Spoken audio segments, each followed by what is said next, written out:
Okay, ito na po, bagong dating nating order from Gigabyte, AORUS RTX 2060 Super DDR6 8GB. Supported siya ng RGB Fusion 2.0. Ngayon, tignan natin yung laman. Sabihin mo specs.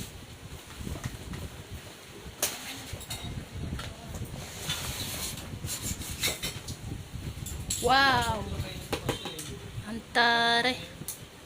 Isa to sa mga hot items ngayon na talagang di ka makakabili kung di ka magsisipag.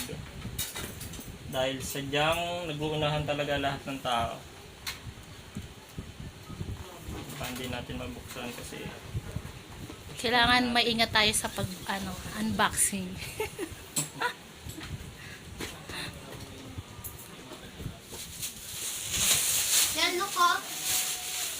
Wow! Taray! Nakakayaman naman pala yan eh. include siya ng quick guide saka yung CD niya para sa installer ng mga driver. Saan nabili?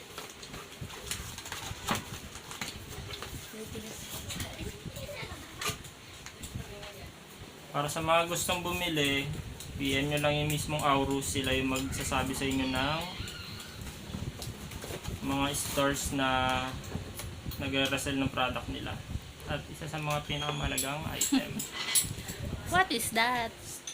sticker ng AORUS. At ito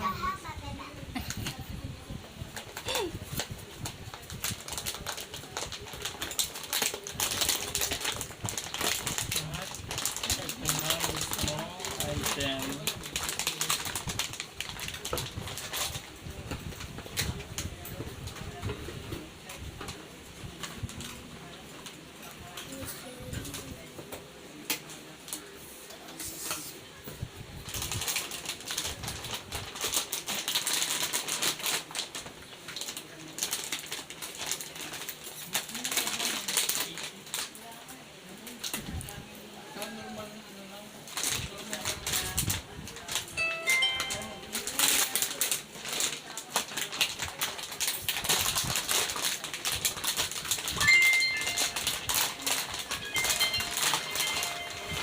Uy!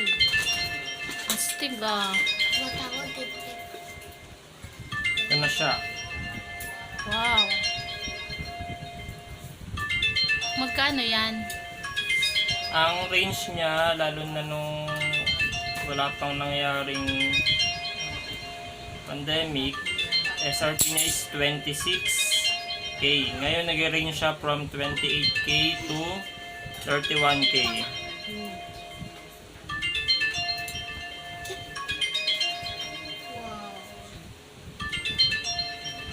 Siyempre, isang malaga, may metal plate na rin siya.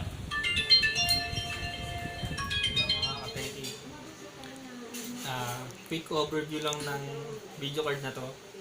AORUS GeForce RTX 2060 Super. So ito siya. Yung harap, triple pan. Ikutin ko lang. Tingnan yung buong view. Ay, close up mo.